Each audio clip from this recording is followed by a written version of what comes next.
Hi, welcome to Top 25 Live. This is our Villanova college football show, and we also talk about college basketball, but we're not during season. All right, we have four downs here on College Football Live, or Top 25 Live. First down is our thoughts on Villanova's football team. Second down is who's hot and who's not in the world of college football. Third, we take our pick between three key matchups this week. And fourth down, we leave you with our final thoughts. So let's kick it off. On first down, what are your thoughts on the Villanova football team, Brendan? Or Matt? Wow. It's tough. It's tough to take many positives from our homecoming loss to Old Dominion, but I did see some good quarterback play out of Dustin Thomas. He was pretty efficient. Didn't pass for very many yards, but didn't give the ball away. So that's pretty good.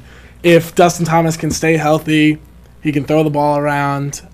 We probably have a chance at winning a few. Maine's going to be a tough one this week because they're number one, but we'll see. Maine's going to be very tough, and all season long, injuries have been bothering us, and turnovers have been bothering us. But I mean, we can pull it out if we can control the ball, keeping Maine's very explosive offense off the field, and keeping our defense fresh will be key. If we can do that, we could pull the upset. Definitely. I definitely think we could. All right, so we're going to move on to second down, where we talk about who's hot and who's not in the NCAA. All right, so I'll start off. And my hot team is the Syracuse Orangemen. They just came off an upset over number 15 West Virginia. And it was more than just an upset. It was a complete manhandling. I think this could set the tone for Syracuse, as they're just one game away from being bowl eligible, and they face a decent schedule with Louisville, Kentucky, and South Florida. Louisville, Connecticut, and South Florida. They face those three teams next, but they could easily pull it off. I think Syracuse gets back to a bowl game. You know, we know the Big East isn't that great of a football conference. Yes. So with the rest of their schedule looking like it's all going to be Big East contenders, maybe that last game with Pitt is going to trip them up. So if they can win a few games before that and not rely on a win at Pitt, I could definitely see Syracuse making a bowl, and that would be nice. Yeah. I'd like to see the Big East get some recognition after the realignment. Yeah, before they leave. They just. All right, so who's your hot team? My hot team, if you've been watching the show, I'm going to stick with them, the Oregon Ducks. Interesting strat I've got for you. Since LeGarrette Blount punched the Boise State player in the opening game of 2009, Oregon has only lost 4 games. 1, top-ranked LSU this year. 2 and 3, both in bowl games. The 4th, a regular season game in 2009. All high-pressure games. Oregon has not lost a game in the regular season since 2009. I see them doing that again, and they've climbed up to number 7, even though they lost to LSU this year. I see them making a run at the top 5, maybe even the BCS championship. I'm going to have to slightly disagree with you, because losing 4 games in 2 years for a big program in college football. 3 years. 3 years. I can't do math. That's pretty serious. I mean, I understand Oregon's really a high-powered offense and everything, and they're impressing me. They're hot, but I don't know how long they keep that up. All right, so who's your not hot team? My not hot team, the Notre Dame Fighting Irish. After their devastating loss at Michigan on their last-second field goal, I haven't seen them put anything up. Tommy Rees has not been the same quarterback. He's been throwing more interceptions than touchdowns every week, and I don't see them getting back this week. So if you count that as another loss, that's at least 4 in a row. I don't see them coming back from this deficit. I don't see them making a bowl, and that's a disappointment. This was supposed to be their season. They haven't lived up to it. What about you? All right, my not hot team is the Georgia Tech Yellow Jackets. They have lost 2 straights, one to Virginia and another one just last week to Miami. 2 straight losses isn't bad. They started off the year 6-0, so they're 6-2, and you look at that and you think, all right, so they're still good. They'll still be fine. They're still bowl eligible. But let me read you off who they have next. They have Clemson, Virginia Tech, at Duke, who's surprisingly decent this year, and then they face Georgia. I think every single one of those games could be a loss. Maybe not Duke, but they could finish this year off 7-4, which is not what Georgia Tech had coming into this season. I think Georgia Tech needs to find a way to turn it around. An upset versus Clemson would be ridiculously amazing, but frankly, I don't see it happening. All right, so now that we finished who's hot and who's not, let's go to Take Your Pick. We have 3 key games this week, and we're going to start it off. All right, Michigan State versus Nebraska. Who's your pick and why? I have Michigan State. The Sparties are looking really good. They just came off of a big upset against Wisconsin and Russell Wilson and that high-powered offense. So I do see them taking it to Nebraska, who has fallen off a little bit since they climbed up in the top 10 of the rankings. So they're not in the hottest streak possible. I see Michigan State taking this one. I have to agree with you. I feel like Nebraska is almost kind of shell-shocked with the switch from the Big 12 to the Big 10.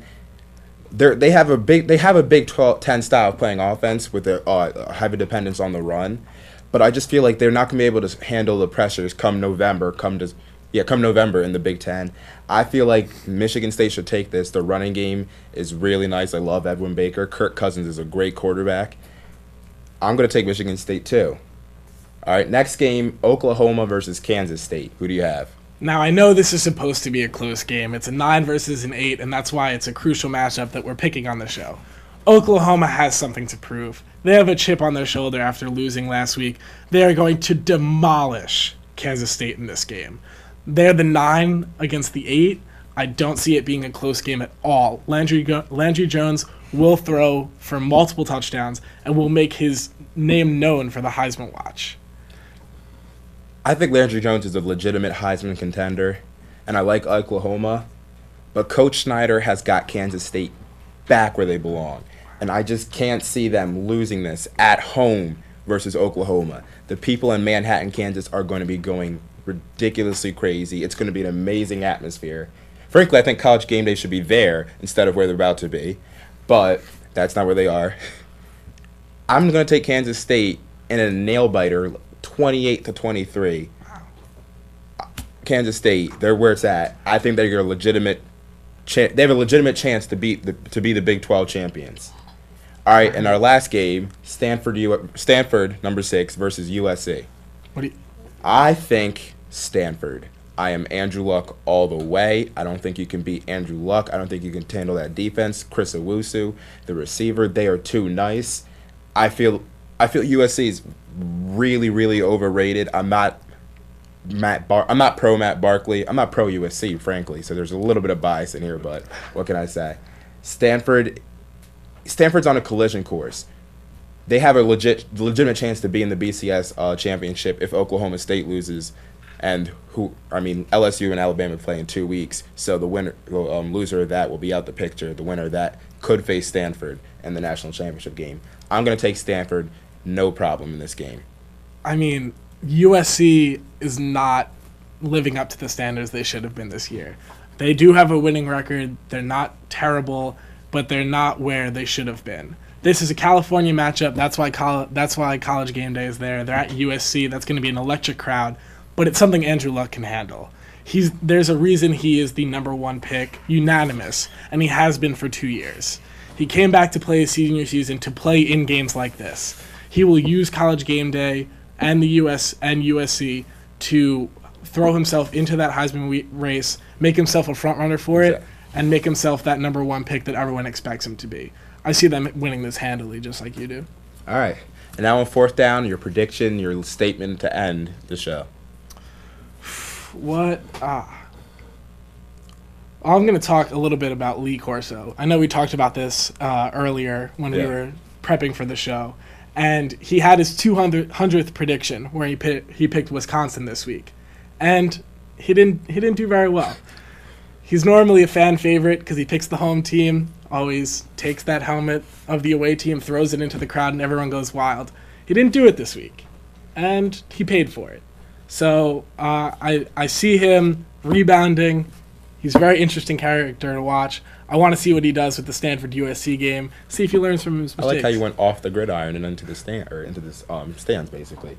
All right, my game or my thing. It's not even this week. It's next week. The biggest college football game, period.